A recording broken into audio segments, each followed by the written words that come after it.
أوقات أما بتزعل من حد بتحبه وبيكون الإنسان ده ليه مكانة كبيرة في قلبك. الزعل وقتها ما بيكونش مجرد زعل، ده بيبقى جرح ووجع ما بتقدرش توصفه وقتها. بيكون قلبك واخد على خاطره، قلبك بيبقى موجوع قوي وبتحس إنه بيئن.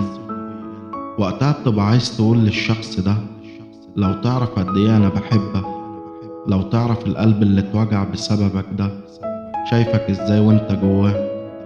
عمرك ما كنت عملت كده. وقتها لسانك بيتلجم، حتى العتاب واللوم ما بقاش يفيد.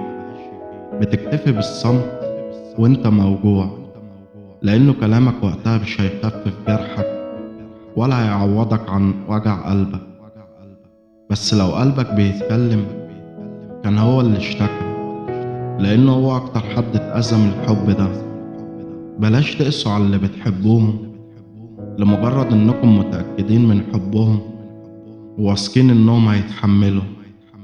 الجمل مهما تحمل مشقة السفر هيجي عليه وقت وينخ، مش هيقدر يكمل.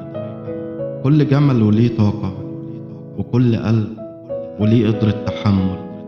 الزعل بيوجع على قدر الحب اللي شايله جواك، بس الزعل بس مش بيوجع القلب، ده بيعور. اه والله بيعور.